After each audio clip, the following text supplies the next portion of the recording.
नमस्कार मित्रांनो, तुम्हा सर्वांचा स्टडीलॉजी या युट्यूब चॅनलवर स्वागत आहे। आपण आज बघणार आहोत मेजरमेंट ऑफ मॅटर। चला तर बघूया।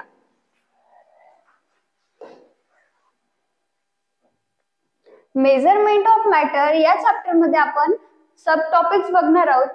मेन सब टॉपिक्स आहेत आपले लॉज ऑफ केमिकल कॉम्बिनेशन, ॲटमचा shape, mass, valency, next molecular mass and the concept of mole and last radicals। तर हे सब टॉपिक्स आपण या चॅप्टर मध्ये कंप्लीट करणार आहोत।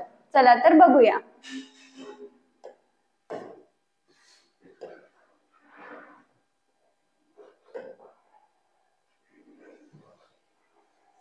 काय लिहिलं आहे?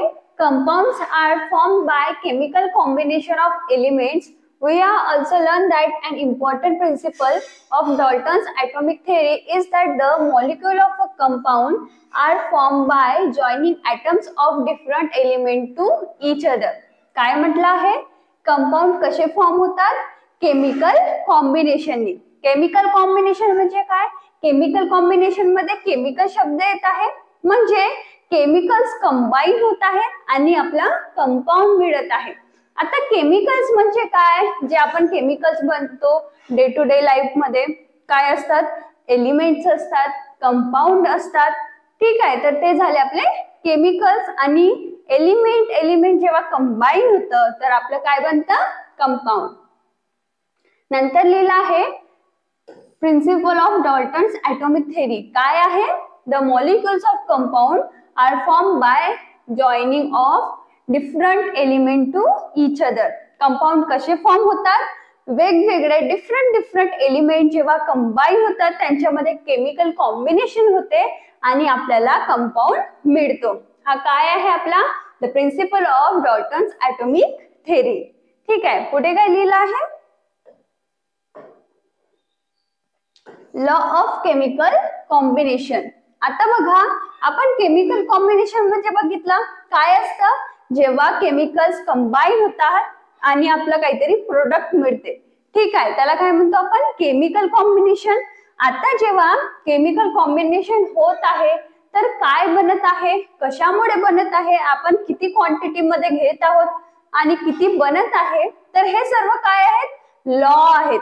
तर लॉज ऑफ केमिकल कॉम्बिनेशन मध्ये आपल्याला जेव्हा केमिकल कॉम्बिनेशन होतो तर कोणकोणते लॉ येतात ते आपल्याला यामध्ये बघायचे आहे।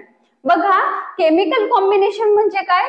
की केमिकल्स कंबाईन होतात आणि आपल्याला प्रोडक्ट मिळतो। तर आता बघा, या इमेज मध्ये दिलेला आपल्याला इथे कार्बन आहे आणि इथे ऑक्सिजन आहे। जेव्हा one molecule of carbon, one atom of oxygen combine होतं तर काय भेटतं आपल्याला? Carbon monoxide. पण जेव्हा आपण 12 ग्राम ऑफ कार्बन घेतो आणि 32 ग्राम ऑक्सिजन घेतो, म्हणजे काय? आपल्याकडे ऑक्सिजनचे 2 ॲटम आहेत, तर आपला प्रोडक्ट काय मिळतो? Carbon dioxide. आता बघा, पहिल्या रिएक्शन मध्ये काय आहे? आपलं कार्बन आहे आणि ऑक्सिजन आहे, आणि नेक्स्ट रिएक्शन मध्ये पण तेच आहे, पण आपला प्रोडक्ट डिफरंट आहे। का बरं डिफरंट आहे? कारण आपण फर्स्ट रिएक्शन मध्ये प्रोपोर्शन कमी घेतलेला आहे ऑक्सिजनचा आणि नेक्स्ट रिएक्शन मध्ये आपण ऑक्सिजनचा प्रोपोर्शन जास्त घेतला आहे। तर हे सुद्धा आपल्याला लॉ मध्ये बघायचं आहे, ठीक आहे। आता बघा काय लिहिलं आहे? The composition of substance changes during chemical change. एखाद्या सबस्टन्सचं कंपोजिशन चेंज होतं जेव्हा एखादी केमिकल रिएक्शन होते। बघा, जेव्हा एखादी केमिकल रिएक्शन होते, हिला आपण केमिकल रिएक्शन म्हणतो, ठीक आहे। हे दोन केमिकल्स आहेत, हे कंबाईन होतात आणि आपल्याला प्रोडक्ट मिळतो। तर जे दोन्ही रिएक्ट होतात त्यांना आपण म्हणतो रिएक्टंट, आणि जे बनतं त्याला आपण काय म्हणतो? प्रोडक्ट। यामध्ये रिएक्टंट काय काय आहे? कार्बन अँड ऑक्सिजन, आणि आपलं प्रोडक्ट काय आहे? Carbon monoxide. तसंच खाली सुद्धा आपलं रिएक्टंट काय आहे? कार्बन अँड ऑक्सिजन, आणि आपलं प्रोडक्ट काय आहे? कार्बन डायऑक्साइड, ठीक आहे। आता बघा काय म्हटलं आहे? जेव्हा कधी केमिकल रिएक्शन होते तर एखाद्या सबस्टन्सचं कंपोजिशन चेंज होऊन जातं. बघा यामध्ये रिएक्टंट मध्ये कार्बन ऑक्सिजन आहे, पण आपला जो प्रोडक्ट आहे, प्रोडक्ट काहीतरी सबस्टन्स आहे, त्याचं कंपोजिशन काय, कार्बन मोनॉक्साईड. इथे सिंगल सिंगल कार्बन ऑक्सिजन होतं, तिथे कंबाईन झालेलं आहे, म्हणजे कंपोजिशन चेंज झालेलं आहे.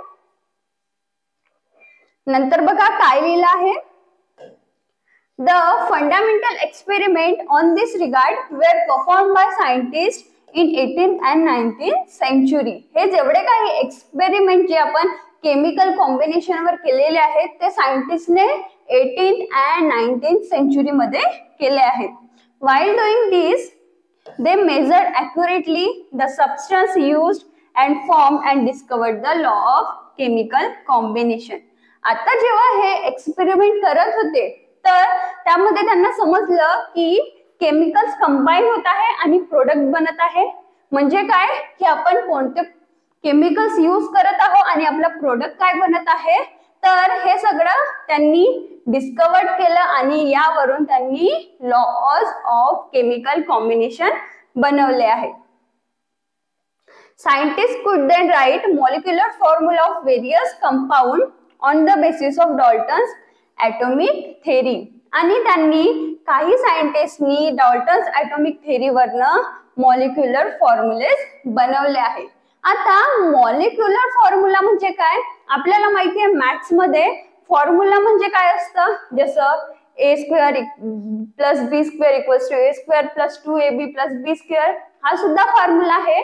तसंच आता बघा इथे आपल्याला मॉलिक्युलर फॉर्म्युला म्हणजे काय, मॉलिक्यूल म्हणजे काय, बघा जसं इथे हा कार्बन आहे, तुम्हाला एक कार्बन दिसत आहे तर आपण त्याला ऍटम म्हणूया.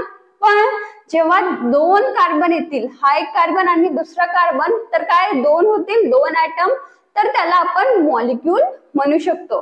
म्हणजे एक पेक्षा जास्त एलिमेंट जेव्हा एकत्र येत आहेत त्याला आपण मॉलिक्युल्स म्हणू.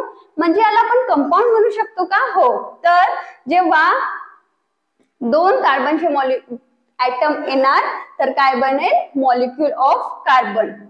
आता याचं मास किंवा याचं जे काही मॉलिक्युलर मास आहे त्याला आपण म्हणू कंपाऊंडचं मास. बघा जसा हा कार्बन दिलेला आहे आणि इथे ऑक्सिजन दिलेला आहे, आपल्याला बनत काय आहे, कार्बन मोनॉक्साईड. तर याचा जो काही फॉर्म्युला असेल, फॉर्म्युला म्हणजे काय, जो आपण याचा शॉर्ट फॉर्म लिहूया, जसं कार्बनचं सी लिहितो, ऑक्सिजनचं ओ लिहितो, तर हा झाला molecular formula of carbon monoxide.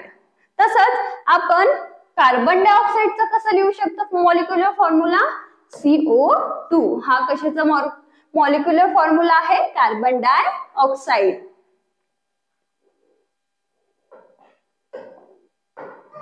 आता आपल्याला पुढे लॉज ऑफ केमिकल कॉम्बिनेशन बघायचे आहेत, वेगवेगळे लॉज बघायचे आहेत. जेव्हा कधी केमिकल कॉम्बिनेशन होत आहे तर ते लॉ तिथे लागणार. ठीक आहे, तर बघूया आपण एक एक लॉ.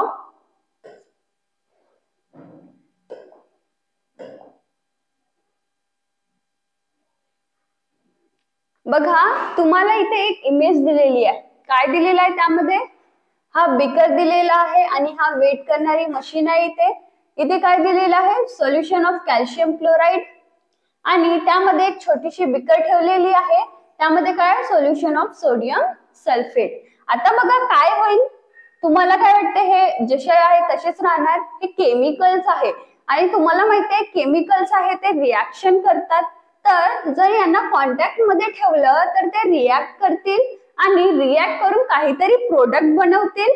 तर बघूया की जेव्हा कॅल्शियम क्लोराईड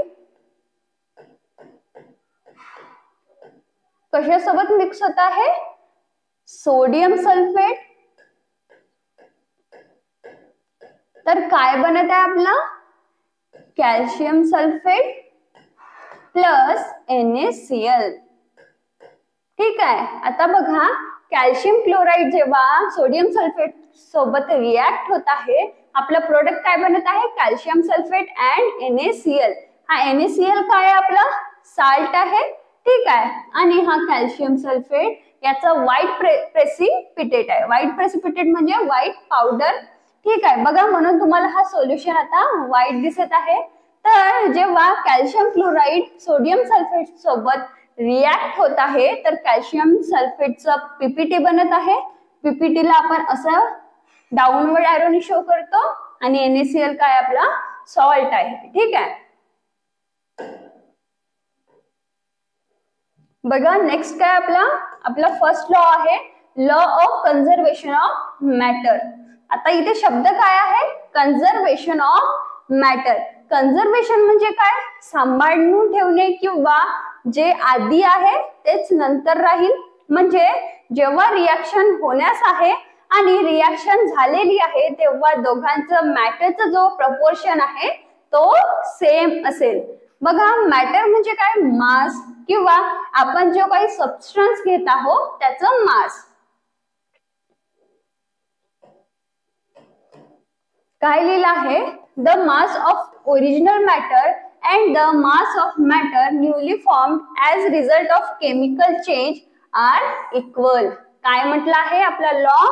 जेव्हा कधी केमिकल रिॲक्शन होत आहे तर जो आधीचा ओरिजिनल मॅटरचा मास आहे तो कशाच्या इक्वल आहे?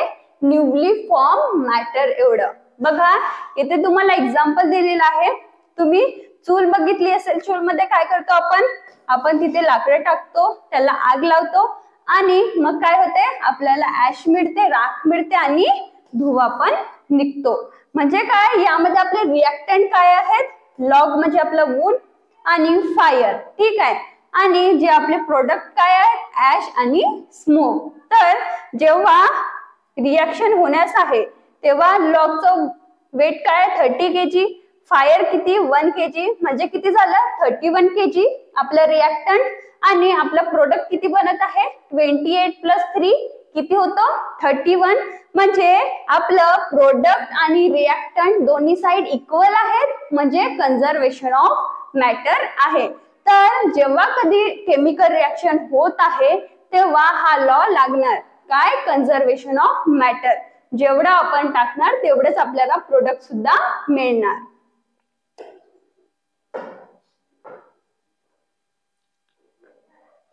पुढे काय लिहिलंय बघा.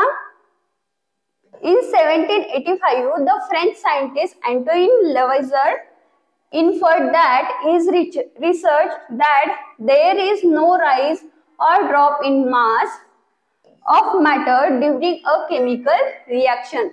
जेव्हा कधी केमिकल रिॲक्शन होत आहे तर रिॲक्टंटचा मास कमी किंवा जास्त होत नाही. In chemical reaction, the total mass of reactant is same as that of a mass of product formed due to chemical reaction, and this is called the law of conservation of matter. आता तुम्हाला इथे law काय आहे? Law आहे आपलं की आपल्याला law कसं लिहायचं असतं? In chemical reaction, the total mass of reactant is same as the total mass of product formed due to chemical reaction. हा आहे तुमचा law of conservation of mass. ठीक आहे, आणि जर तुम्हाला एक्झाम्पल लिहायचं असेल तर तुम्ही हा एक्झाम्पल सुद्धा लिहू शकता. ठीक आहे,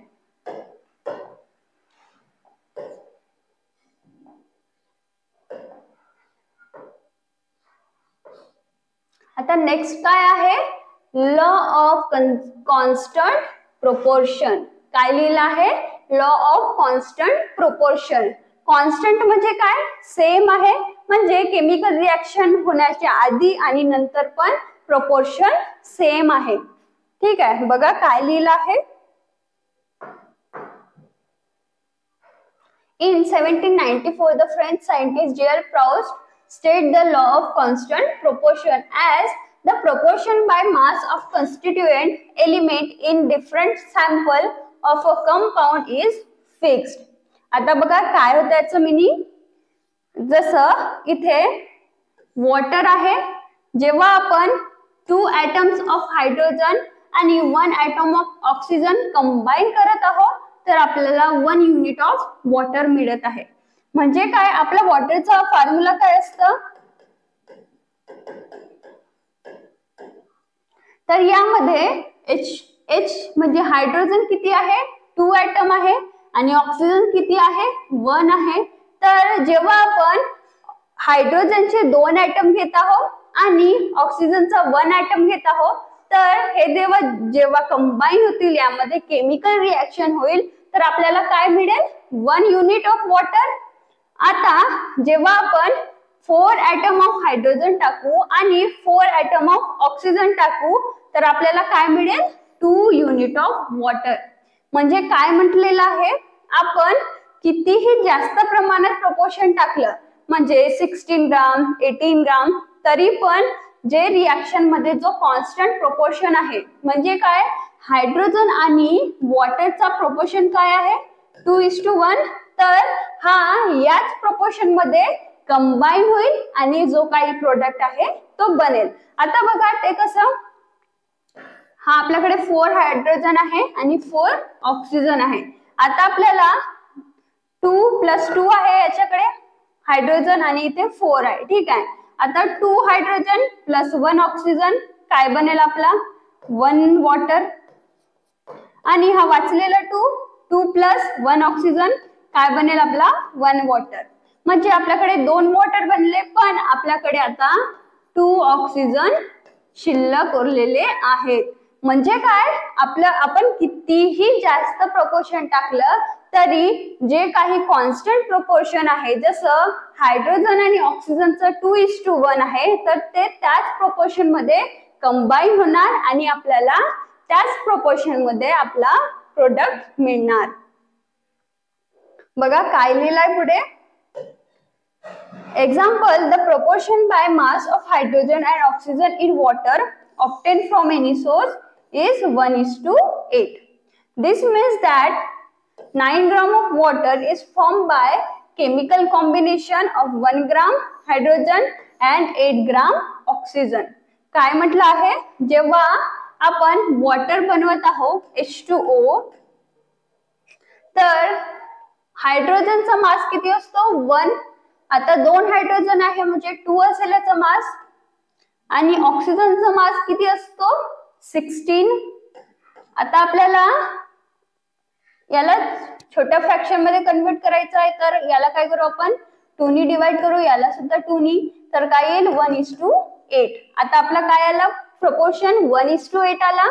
तर जेव्हा कधी वॉटर बनेल तर तो याच प्रोपोर्शन मध्ये बनेल, म्हणजे 1 ग्राम हायड्रोजन आणि 8 ग्राम ऑक्सिजन. बघा इथे लिहिलं आहे, this means that 9 gram water आपल्याला मिळेल. त्यामध्ये 1 ग्राम हायड्रोजन असेल आणि 8 ग्राम ऑक्सिजन असेल. Similarly proportion by mass of carbon and oxygen in carbon dioxide obtained from any source is 3:8. आता बघा तुम्हाला हे काढण्यासाठी, कॉन्स्टंट प्रोपोर्शन काढण्यासाठी सर्वात आधी तुम्हाला मॉलिक्युलर मास यायला हवं. बघा CO2, तर CO चा म्हणजे कार्बनचा मास किती असतो 12. ऑक्सिजनचा मास किती असतो 1 चा 16 असतो, म्हणजे 2 चा 32 असेल. तर याला आपण छोट्या याच्यात कन्वर्ट केलं तर काय येतो आपला आन्सर 3:8. म्हणजे जेव्हा कधी CO2 बनेल तर तो 3:8 याच प्रोपोर्शन मध्ये बनेल. तर याचं मिनिंग काय आहे, 3 + 8 किती होईल 3 ग्राम आपलं कार्बन आणि 8 ग्राम आपलं ऑक्सिजन. बघा इथे लिहिलं आहे, this means that 44 gram of carbon dioxide, there is 12 gram of carbon and 32 gram of oxygen. 12 gram of carbon and 32 gram of oxygen, that the proportion by mass of carbon and oxygen is 3:8. ठीक आहे. तर हा आहे आपला law of definite proportion. ठीक आहे. यामध्ये तुम्ही लॉ लिहू शकता आणि एक एक्झाम्पल जसं वॉटर लिहू शकता, कार्बन डायऑक्साइड लिहू शकता. ठीक आहे.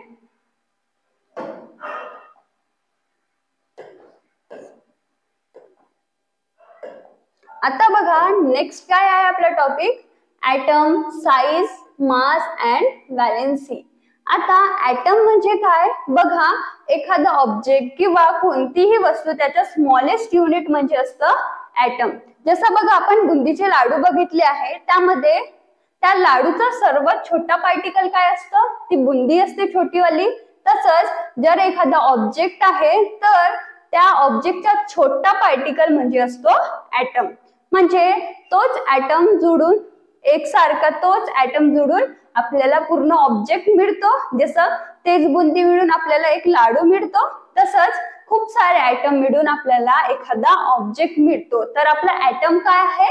Smallest unit of a object. म्हणजे आपल्या एखाद्या सबस्टन्सचा ऑब्जेक्टचा सर्वात स्मॉलेस्ट युनिट म्हणजे असतो ऍटम. ठीक आहे. आता आपल्याला इथून ऍटमची स्टडी करायची आहे. ऍटम काय असतं, ऍटमचं स्ट्रक्चर काय असतं, ऍटम मध्ये काय असतं, ऍटमचं काम काय आहे ते सर्व आपल्याला बघायचं आहे. बघा, ऍटम म्हणजे काय? ऍटमचा आपल्याला शेप माहिती नाही, पण आपण त्याला सर्क्युलर आहे असं कन्सिडर करतो. तर आपल्याला इथून आता ऍटम हा सर्क्युलर असतो असं लक्षात ठेवायचं आहे. बघा, जसं मी इथे काढलेलं आहे,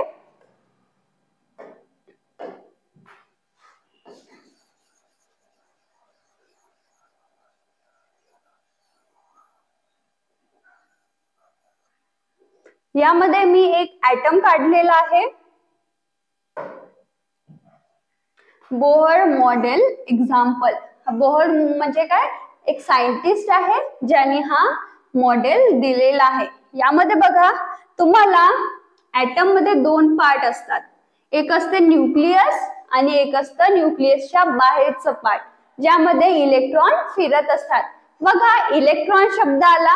इलेक्ट्रॉन कुठे बघितला आपण? करंट इलेक्ट्रिसिटी मध्ये, ज्यामुळे काय होत होतं? करंट फ्लो होत होतं. तर आता आपल्याला तेच बघायचं आहे की यामुळे कसं करंट फ्लो होतं. आता ऍटम मध्ये दोन पार्ट असतात. एक न्यूक्लियस असतं आणि बाकीचे त्याच्या आजूबाजूच्या ज्या असतात त्या शेल असतात. तर न्यूक्लियस मध्ये काय काय असतं? एक असतं प्रोटॉन आणि एक असतं न्यूट्रॉन. आपला न्यूक्लियस आहे हा, यामध्ये काय असतं? प्रोटॉन असतं, प्रोटॉन प्लस न्यूट्रॉन.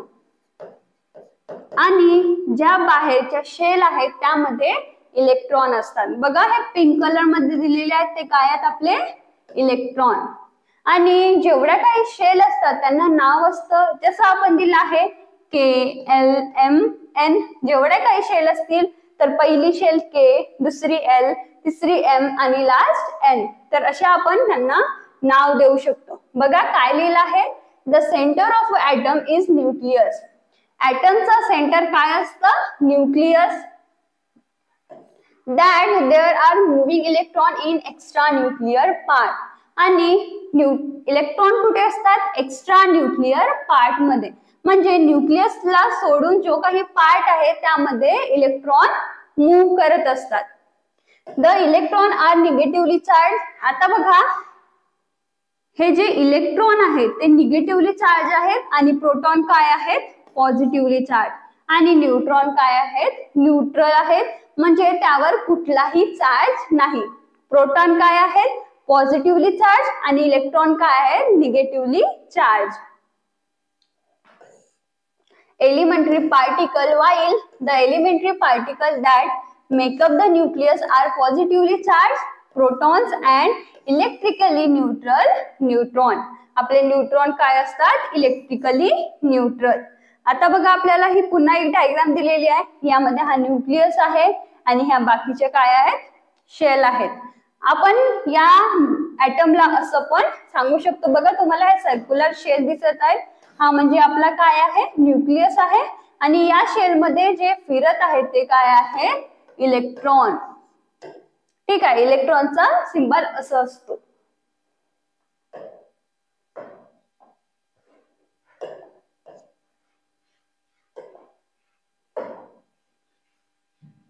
पुढे काय म्हटलं आहे?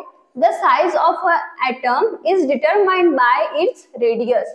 आता जसं आपण एखादा माणूस बघतो, एखादी व्यक्ती बघतो, त्याचा आपण साईज सांगतो, तसंच ऍटमचा सुद्धा साईज असतो. तो कसं सांगतो आपण? त्याच्या रेडियस वरनं.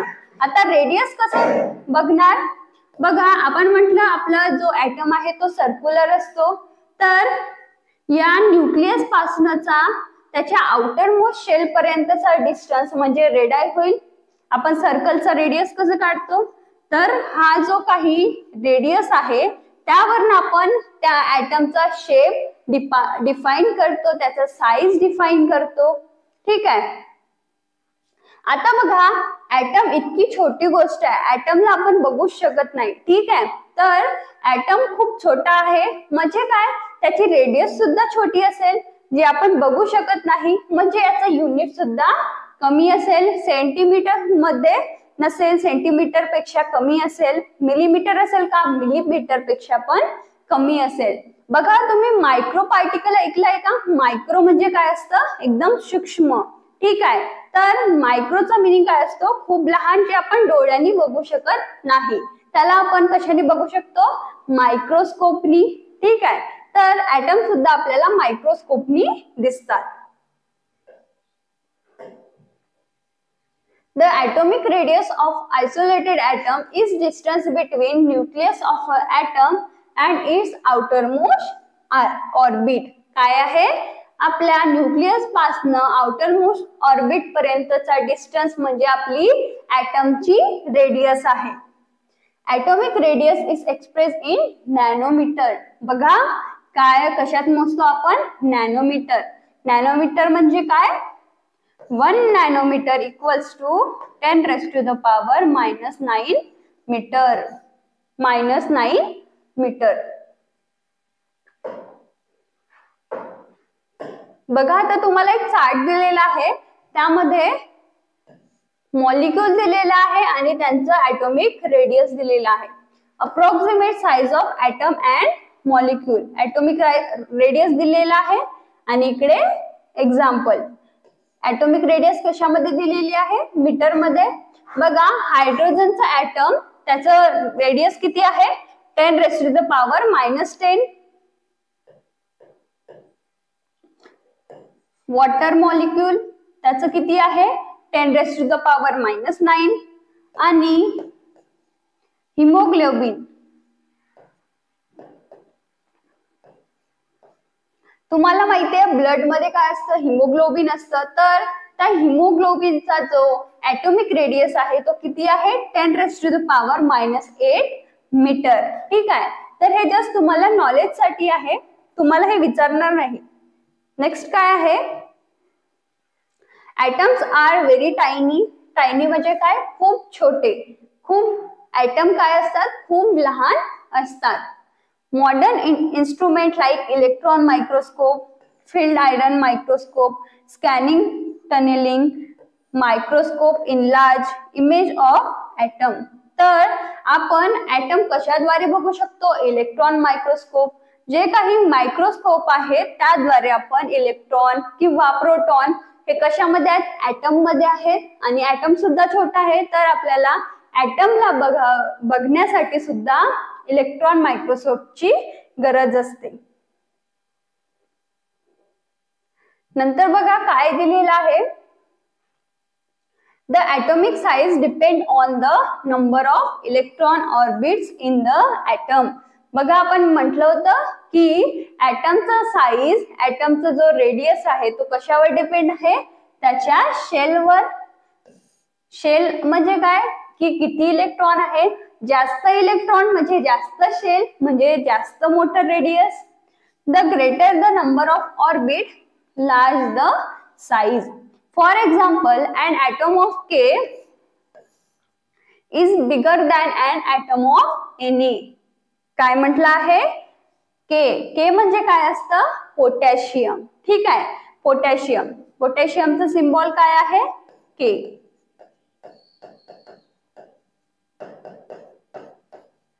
आणि Na म्हणजे काय असतं, आपला सोडियम. तर पोटॅशियमचं साईज मोठा आहे Na पेक्षा. आता हे तुम्हाला समजणार नाही, तुम्हाला जर पिरियोडिक टेबल माहित असेल तर पिरियोडिक टेबल मध्ये आधी Na येतो आणि त्याच्या खाली K येतो. तर Na मध्ये कमी इलेक्ट्रॉन असतात आणि K मध्ये जास्त इलेक्ट्रॉन असतात. K मध्ये जास्त शेल असतात, त्यामुळे K चं ऍटम मोठा आहे Na पेक्षा. If two atoms have the same outermost orbit, then the atom having larger number of electron in outermost shell is smaller than the one having fewer electron in the same outermost orbit. इथे काय म्हटलेलं आहे बघा, same number of orbits. Same number of orbits म्हणजे काय बघा, periodic table मध्ये column असतात आणि काय असतात, रो, हॉरिझॉन्टल रो असतात. तर रो मध्ये काय असतात, सेम आउटर मोस्ट ऑर्बिट असतात, सेम नंबर ऑफ शेल असतात. तर त्यामध्ये ज्या इलेक्ट्रॉन मध्ये, ज्या ऍटम मध्ये जास्त इलेक्ट्रॉन आहेत तो काय असेल, छोटा असेल. ज्यामध्ये कमी इलेक्ट्रॉन आहेत तो मोठा असेल. आता ते का बरं, इलेक्ट्रॉन आणि प्रोटॉन मधलं काय जो अट्रॅक्शन आहे, जर जास्त असेल तर छोटा असेल. कारण बघा, अट्रॅक्शन जास्त आहे म्हणजे काय की ते जवळ जवळ येणार. हा आपला ऍटम आहे, हा त्याच्या शेल.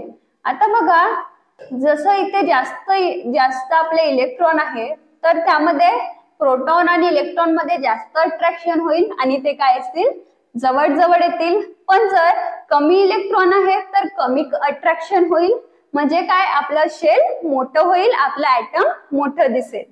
तेच लिहिलं आहे इथे. For example, atom of Mg is smaller than the atom of Na. आता बघा, Na आणि त्याच्यानंतर बघा, तुम्हाला पिरियोडिक टेबल जर तुमच्याकडे असेल तर Na च्या साईडला Mg येतो. Na म्हणजे सोडियम आणि Mg म्हणजे मॅग्नेशियम. तर सोडियम नंतर मॅग्नेशियम येतो, म्हणजे हे एका रो मध्ये आहेत. यामध्ये सेम नंबर ऑफ ऑर्बिट्स आहेत, same number of outermost shell आहेत. Na मध्ये कमी इलेक्ट्रॉन आहेत, Mg मध्ये जास्त इलेक्ट्रॉन आहेत. पण Na चा जो आहे ऍटम तो काय आहे, मोठा आहे ऍज कम्पेअर्ड टू Mg. का बरं, कारण Na मध्ये कमी इलेक्ट्रॉन आहेत म्हणजे कमी अट्रॅक्शन असेल आणि म्हणून त्या ऍटमचा साईज मोठा आहे. आणि Mg मध्ये जास्त इलेक्ट्रॉन आहेत म्हणून त्याचा ऍटमचा साईज छोटा आहे. ठीक आहे.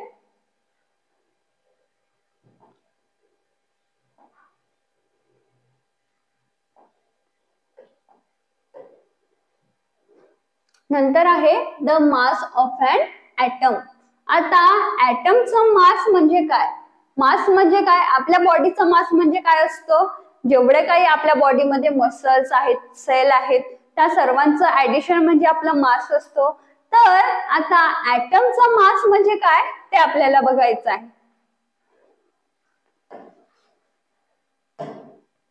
The mass of atom is concentrated in its nucleus. आता ऍटमचा मास कुठे कॉन्सन्ट्रेटेड असतो, आपल्या ऍटमच्या न्यूक्लियस मध्ये. And it is due to proton and neutron. का बरं कॉन्सन्ट्रेटेड असतो न्यूक्लियस मध्ये, यामध्ये काय काय असतात, प्रोटॉन असतात आणि न्यूट्रॉन असतात. The total number of proton neutron in the atomic nucleus is called the atomic mass number. आता बघा, मास म्हणजे काय, आपण एखाद्या ऍटमचा मास कसं सांगू, the addition of proton and neutron. म्हणजे एखाद्या ऍटम मध्ये जर प्रोटॉन आहे, न्यूट्रॉन आहे, म्हणजे काय, त्या ऍटमचं मास आहे काहीतरी. atomic mass म्हणजे काय, the sum of proton plus neutron. आणि त्यावरच टर्म आहे atomic mass number.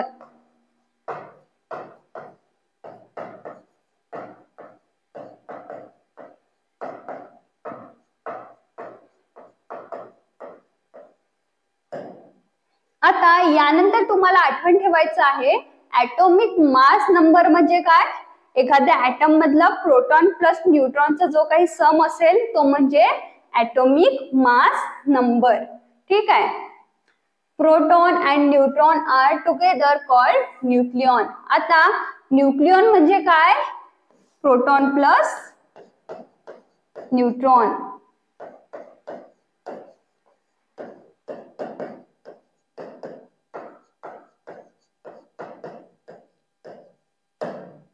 न्यूक्लियॉन्स म्हणजे काय, proton plus neutron. An atom is very tiny, then how do you determine its mass? आपल्याला पण प्रश्न पडू शकतो की हा ऍटम इतका लहान आहे की आपण त्याला डोळ्यांनी बघू शकत नाही, मग त्याचा मास कसं कॅल्क्युलेट करू शकतो आपण? बघा काय लिहिलं आहे, सायंटिस्ट 2. सायंटिस्टला पण समजत नव्हतं की कसं करायचं. Scientist to face this question. It was not possible for scientist of 19th century to measure atomic mass accurately. Therefore, the concept of relative mass of atom was put forth. आता बघा हा item इतका लहान आहे तर सायंटिस्टला पण याचं accurate मास काढणं तेवढं पॉसिबल नव्हतं, कारण 19th century मध्ये तेवढ्या काही टेक्निक्स नव्हत्या. ठीक आहे, त्यामुळे त्यांच्या पुढे पण हा क्वेश्चन होता की कसं काढायचा. म्हणून त्यांनी एक सिंपल लॉजिक काढला, तो कशाचा, रिलेटिव्ह कन्सेप्ट. आता रिलेटिव्ह म्हणजे काय? रिलेटिव्ह म्हणजे संबंधित, म्हणजे कम्पेअर करून.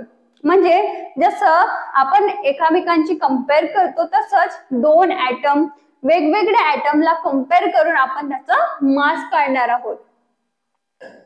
A reference atom was required for expressing the relative mass of atom.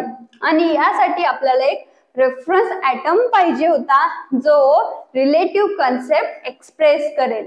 आता बघूया काय आहे तो रिलेटिव्ह मास ऑफ ॲटम.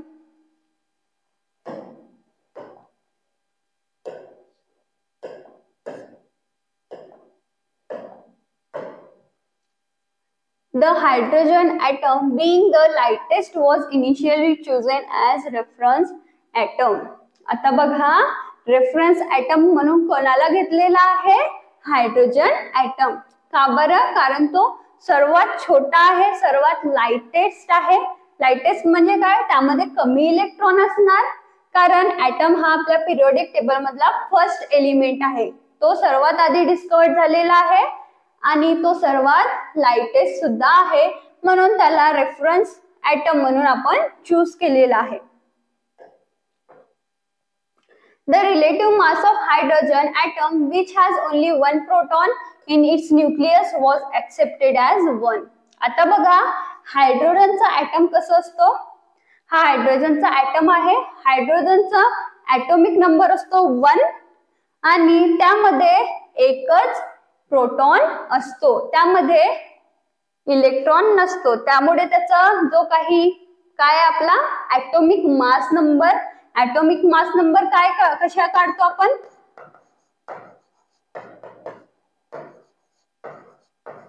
कसं काढतो? Proton plus neutron. पी म्हणजे प्रोटॉन, एन म्हणजे न्यूट्रॉन. आता इथे प्रोटॉन एक आहे, न्यूट्रॉन नाही, म्हणजे काय? हायड्रोजनचा ॲटॉमिक मास किती येईल? 1 येईल. म्हणजे आपल्या हायड्रोजनचा ॲटॉमिक मास काय आहे? 1 आहे. बघा accepted as 1. Therefore, the magnitude of relative atomic mass of various atoms become equal to their atomic mass number. ठीक आहे. The relative atomic mass म्हणजे काय? आपला atomic mass number. atomic mass number म्हणजे प्रोटॉन प्लस न्यूट्रॉन, म्हणजे relative atomic mass कशाच्या equal आहे? आपल्या ॲटॉमिक मास नंबरच्या. The mass of one nitrogen atom is 14. आता बघा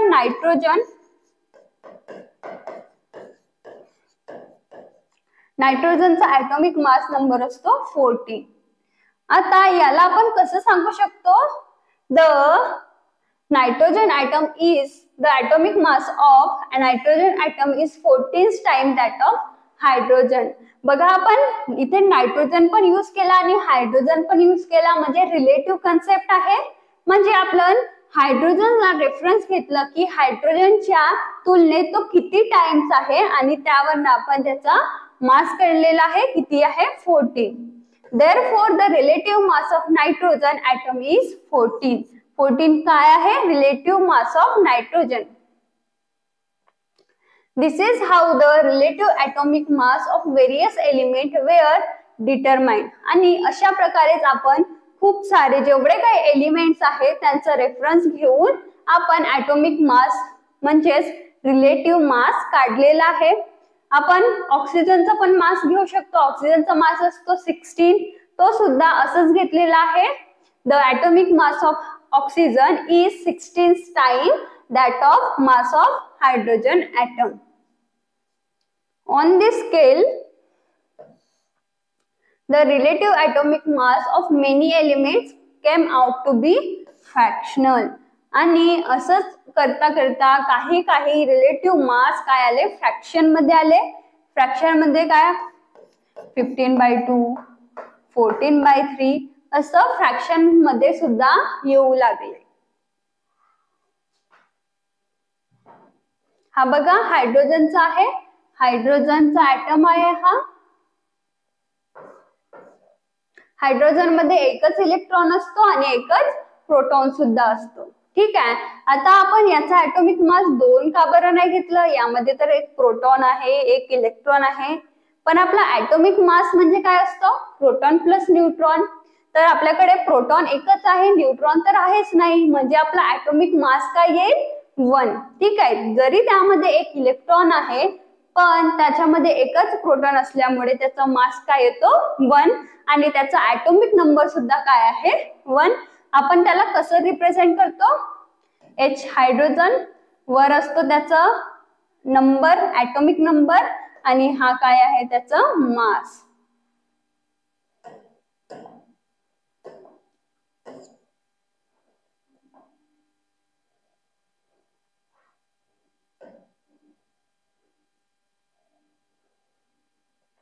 पुढे काय लिहिलं आहे, the relative mass of a carbon atom was accepted as 12. आता आपण जसं नायट्रोजनचा मास काढलं तसंच कार्बनचा मास किती येतो 12.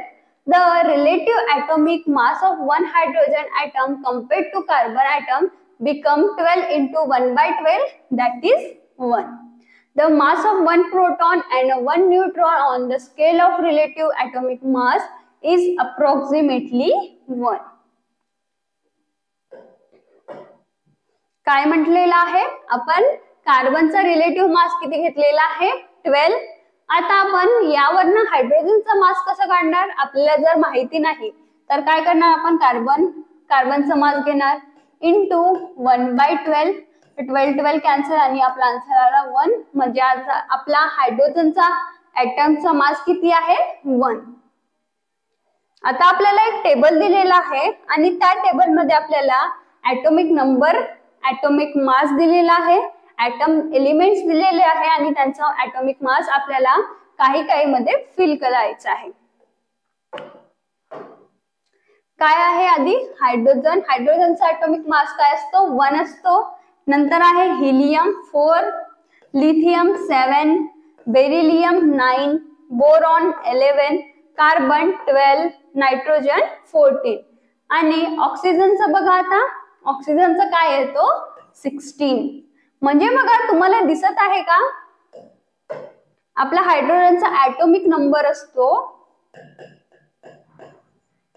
1 2 3 4 5 6 7.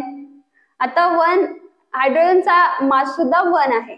हिलियमचा ऍटॉमिक नंबर 2 आहे तर त्याचा मास 4 आहे, म्हणजे 2 च्या डबल आहे. तसंच बघा लिथियमचा मास काय आहे 7 आहे, इथे ऍटॉमिक नंबर 3 आहे. 3 2 जा 6 तर हा 6 च्या जवळपास आहे. तसंच बेरिलियमचा 4 आहे, 4 2 जा 8 9 आहे, 5 2 जा 10 11 आहे, 6 2 जा 12 12 आहे, 7 2 जा 14 14 आहे. तसंच आता ऑक्सिजनचा ऍटॉमिक नंबर असतो 8, फ्लोरीनचा ऍटॉमिक नंबर असतो 9, neon 10, sodium 11, magnesium 12, aluminium 13, silicon 14, phosphorus 15, sulfur 16, chlorine 17, argon 18, potassium 19 and calcium 20. आता बघा ऑक्सिजनचा 8 ऍटॉमिक नंबर आहे तर याच्या डबल असणार ऍटॉमिक मास, म्हणजे काय 8 2 जा 16 बघा आलेला आहे 16. फ्लोरीनचा 9 आहे, 9 2 जा 18 18 नंतर 19, 10 2 जा 20. आता सोडियमचा 11 आहे, म्हणजे काय असेल याच्या डबलच्या जास्त असेल किंवा डबल असेल तर हा डबलच्या जास्त म्हणजे किती असतो 23. तसंच अल्युमिनियमचा काय आहे 13, 13 2 चा किती 26 तर याचा मास किती असतो 27. सिलिकॉनचा किती असतो 14 ॲटॉमिक नंबर, तर त्याचा मास किती आहे 28. तसं फॉस्फरसचं बघा 15 आहे, 15 टू जा 13, तर याचा मास असतो 31. सल्फरचा 32, क्लोरीनचा 30.5. आता हा कसा आला असेल फ्रॅक्शन मध्ये, त्याला आपण डेसिमल पॉइंट मध्ये कन्वर्ट केलेला आहे. 18 टू जा किती येईल, हा यायला पाहिजे 36, पण यामध्ये काहीतरी वेगळं व्हेरिएशन आहे आणि त्यामुळे याचा मास जो असतो तो असतो 40. ठीक आहे, आर्गॉनचा मास किती आहे 40 आणि पोटॅशियमचा बघा 19 टू जा किती येते 38, तर याचा मास असतो 39 आणि कॅल्शियमचा असतो 40. आता तुम्हाला 9th-10th मध्ये 20 एलिमेंट्स पर्यंत पाठ करायची आहे. ठीक आहे, आणि याबद्दलच स्टडी करायची आहे. ठीक आहे,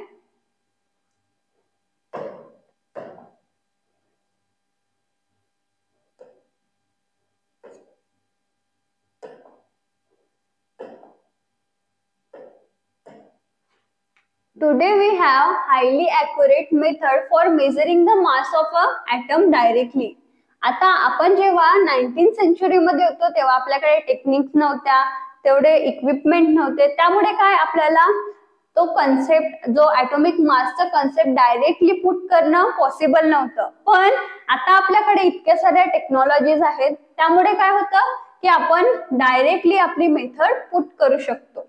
Hence, instead of relative mass, unified mass has now been accepted as unit of atomic mass. आता रिलेटिव्ह मास कन्सेप्ट गेला, आता नवीन कन्सेप्ट आला आहे युनिफाईड मास. त्याला काय म्हणतो आपण Dalton.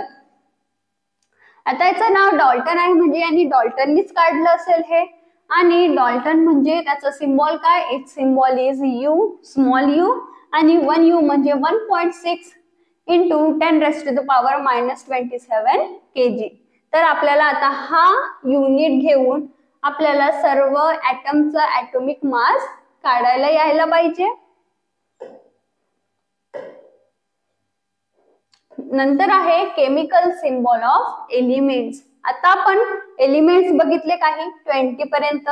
Hydrogen, helium, lithium, beryllium, boron, carbon, nitrogen, oxygen, fluorine, neon, sodium, magnesium,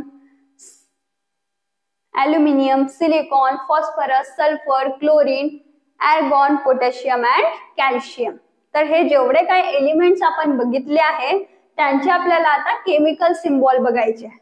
म्हणजे जसं बघा आपल्याला हायड्रोजन साठी काय यूज करतात माहिती आहे, H माहिती आहे, कार्बन साठी C करतात हे माहिती आहे. ते काय झाले सिम्बॉल झाले.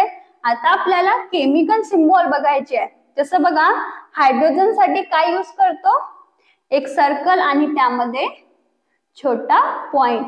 हा कशाला डिनोट करतो हायड्रोजन. आणि कॉपरला, कॉपर बघा, कॉपर म्हणजे तांब, आपल्याला माहिती आहे कॉपरचे युटेन्सिल्स. तर कॉपर साठी काय यूज करतो आपण, एक सर्कल आणि त्यामध्ये एक C. ठीक आहे, तर हे सिम्बॉल आहेत हायड्रोजन आणि कॉपर साठी. नंतर बघा today we use the symbol determined by IUPAC. आपण आधी काय करत होतो, आपल्याकडे आधी टेक्निक्स नव्हत्या, त्यामुळे आपण जे आपले जे सायंटिस्ट होते त्यांनी हे डिटरमाइन केलेले होते. जसं हायड्रोजन साठी हा, कॉपर साठी हा, तर आपण ते यूज करत होतो. पण सध्या स्थितीमध्ये आपल्याकडे IUPAC आहे. काय असतं याचं long form, international union of pure and applied chemistry. ही एक संस्था आहे जी आपल्याला सांगते केमिस्ट्री विषयी. म्हणजे जसं आता एलिमेंट्सचं केमिकल सिम्बॉल काय असेल, ही जे म्हणेल तेच आपण यूज करतो. ठीक आहे, these are official names and symbol and are used all over world. आणि ऑल ओव्हर वर्ल्ड आपण IUPAC चे सिम्बॉल यूज करतो. The current method of choosing chemical symbol is based on the method invented by Berzelius. आणि आपण कोणती method use करत आहोत, जी बर्झेलियस सायंटिस्टने सांगितलेली आहे. According to this method, the symbol of element is either first letter or second letter or another specific letter in its name. आता chemical symbol of element आपण कसं लिहितो, काय म्हटलेलं आहे, जसं हायड्रोजन आहे, हायड्रोजन मध्ये जो पहिला लेटर आहे तो त्याचा सिम्बॉल असेल, किंवा जसं ऑक्सिजन आहे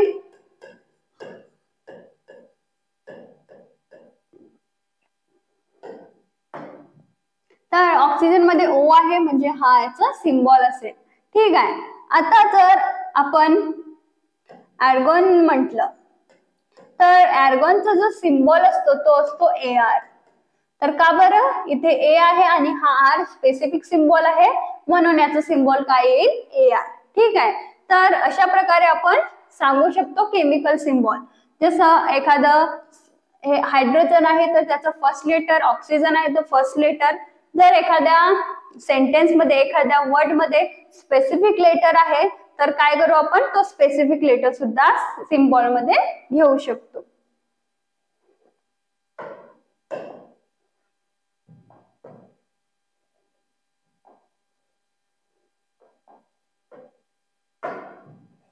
बघा मग काय म्हटलं आहे, molecules of elements and compound. आता आपल्याला एलिमेंट्सचे कंपाऊंड बघायचे आहेत, मॉलिक्युल्स बघायचे आहेत. काय लिहिलं आहे, atoms of some elements such as helium, neon have independent existence. Independent existence म्हणजे काय, की ते सिंगल राहू शकतात, म्हणजे त्यांना मॉलिक्यूल बनवायची गरज नाही, ते सिंगल राहू शकतात. जसं निऑनचा सिम्बॉल काय असतो, Ne, तर तो सिंगल राहू शकतो. हिलियम सुद्धा सिंगल राहू शकतो. It means that this element are in monoatomic molecular state. आता मोनोएटॉमिक मॉलिक्युलर स्टेट म्हणजे काय, मोनो म्हणजे वन असतं, तर हिलियमचा सिम्बॉल He, निऑनचा Ne. तर हे बघा तुम्हाला सिंगल सिंगल दिसत आहेत म्हणजे हे मोनोएटॉमिक स्टेट मध्ये आहेत. Sometimes two or more atoms of element combine to form molecules of that element. आता कधी कधी काय होतं, दोन पेक्षा जास्त एलिमेंट्स कंबाईन होतात आणि काय बनवतात, molecule. Such elements are in polyatomic. जसं हे काय आहेत, मोनोएटॉमिक आहेत, यामध्ये सिंगल सिंगल ॲटम आहे. तर काही असे असतात मॉलिक्यूल ज्यामध्ये एकाच एलिमेंटचे दोन तीन मॉलिक्यूल, दोन तीन ॲटम जॉईंट होतात आणि मॉलिक्यूल बनवतात. जसं बघा O2, इथे 2 आहेत मॉलिक्यूल, N2, इथे 2 आहेत नायट्रोजनचे मॉलिक्यूल. यांना कोणते मॉलिक्यूल म्हणू आपण, डायॲटॉमिक. हे काय आहेत, मोनोएटॉमिक.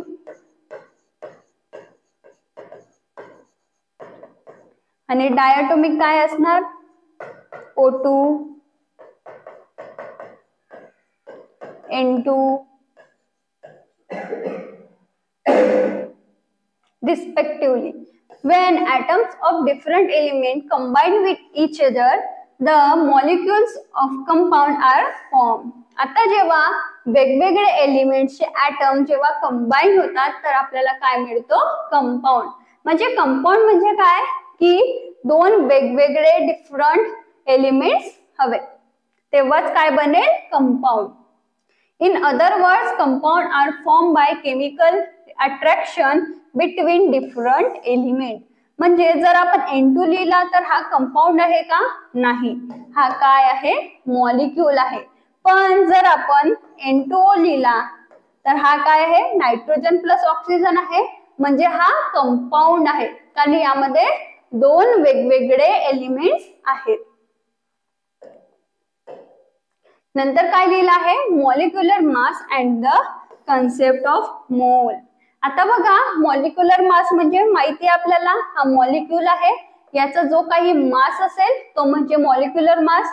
आता हा मोल म्हणजे काय आहे, बघा मोल म्हणजे काय असतं, एखादा ॲटम आहे, त्या ॲटम मध्ये त्या ॲटमचे, त्या एलिमेंटचे किती मॉलिक्युल्स आहे, किती आहे, केवढे आहे, ते म्हणजे मोल. आता बघूया आपण मोल म्हणजे काय असतं.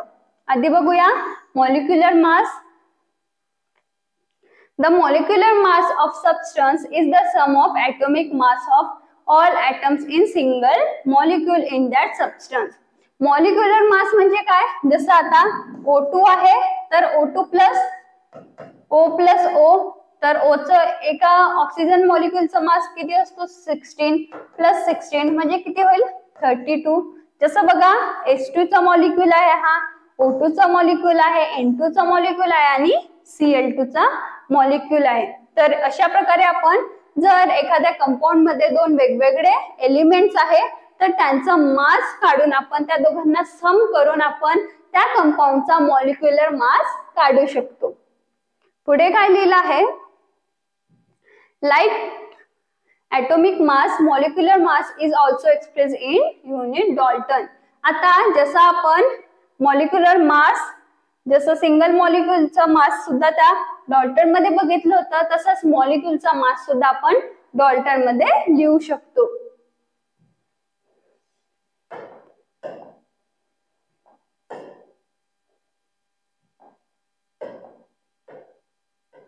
आता बघा काय लिहिलं आहे, how to deduce the molecular mass of H2O. H2O म्हणजे आपला वॉटर आहे. आपण वॉटरचा मॉलिक्युलर मास कसं काढू त्याची आपल्याला स्टेप दिलेली आहे. बघा मॉलिक्युल आपला H2O आहे, कन्स्टिट्यूट एलिमेंट, यामध्ये कोणकोणते एलिमेंट आहे, एक आहे हायड्रोजन आणि एक आहे ऑक्सिजन. हायड्रोजन आणि ऑक्सिजन. ॲटॉमिक मास, हायड्रोजनचा मास किती असतो 1 असतो, ऑक्सिजनचा 16. आता या मॉलिक्युल मध्ये या कंपाऊंड मध्ये H चे मॉलिक्युल किती आहे 2 आहे, ऑक्सिजन किती आहे 1 आहे. आता काय करायचं, atomic mass into number of atom करायचं.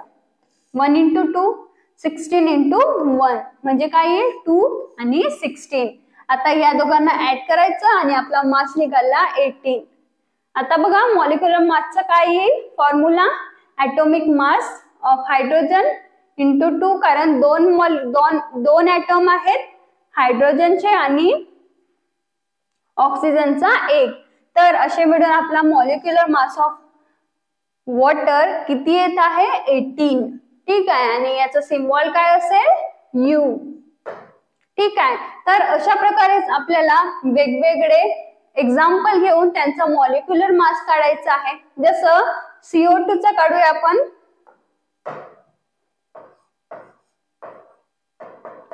आता याच्यामध्ये कोणकोणते कन्स्टिट्यूएंट एलिमेंट आहेत, कार्बन अँड ऑक्सिजन.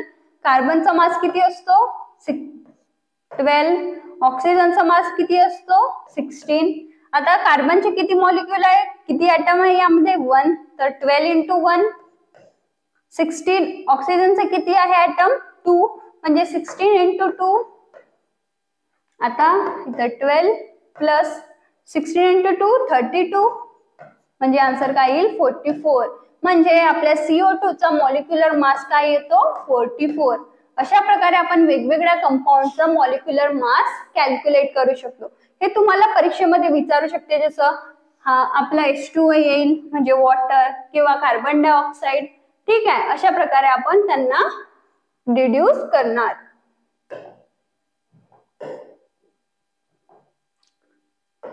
आता बघा आपल्याला एक क्वेश्चन दिलेला आहे, following are atomic masses of few elements in Dalton and the molecular formula of some compound. आपल्याला खाली काय काय दिलेलं आहे, एलिमेंट्स आहे त्यांचे मास सोबत दिलेले आहे आणि काहीतरी कंपाऊंड दिलेला आहे आणि त्या कंपाऊंडचे मास आपल्याला आता काढायचे आहे.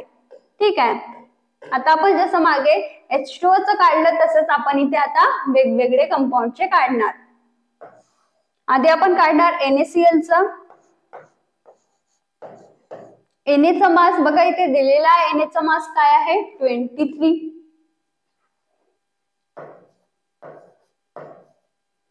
इथे दोघांचे 1 1 आहेत तर त्यांना 1 नी मल्टिप्लाय करण्याची गरज नाही.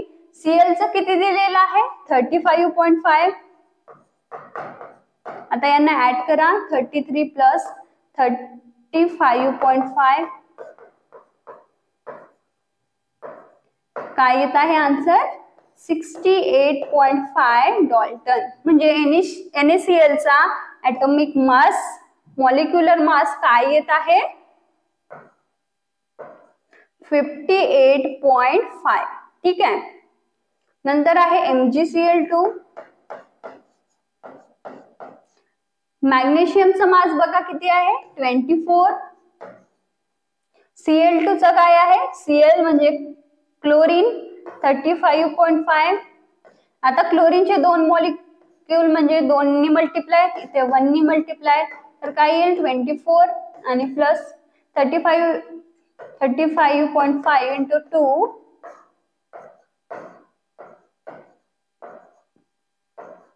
काय येत आहे 71, तर काय येईल आन्सर 95 डाल्टन. MgCl2 चं मॉलिक्युलर मास काय येईल 95. आता बघा पुढे काय आहे KNO3. हे तुम्हाला जे काही दिलेले आहेत ते काय आहेत, कंपाऊंड आहे. के चं बघा, के म्हणजे असतो पोटॅशियम. पोटॅशियम कुठे आहे 39. एन म्हणजे काय नायट्रोजन. ओ म्हणजे ऑक्सिजन 16. ऑक्सिजनचे 3 मॉलिक्यूल म्हणजे 3 मल्टिप्लाय. आता बघा 39 प्लस 14 16 इंटू 3 48.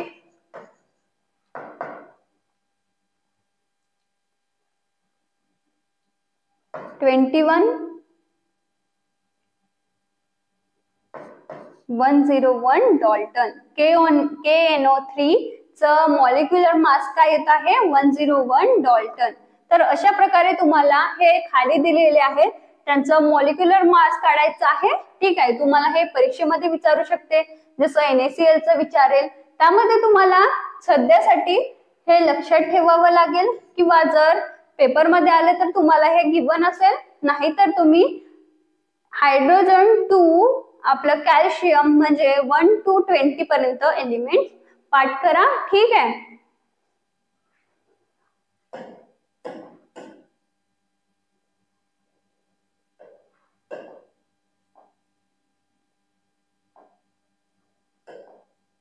ठीक आहे, अशा प्रकारे आपला हा फर्स्ट पार्ट संपलेला आहे. नेक्स्ट पार्ट आपण नंतर बघूया. तुम्हाला आमचा आजचा व्हिडिओ आवडला असेल तर व्हिडिओला लाईक करा आणि असेच उपयोगी व्हिडिओज बघण्यासाठी चॅनलला सबस्क्राईब करा. चला तर पुन्हा भेटूया आपल्या पुढच्या व्हिडिओमध्ये. तोपर्यंत बाय बाय.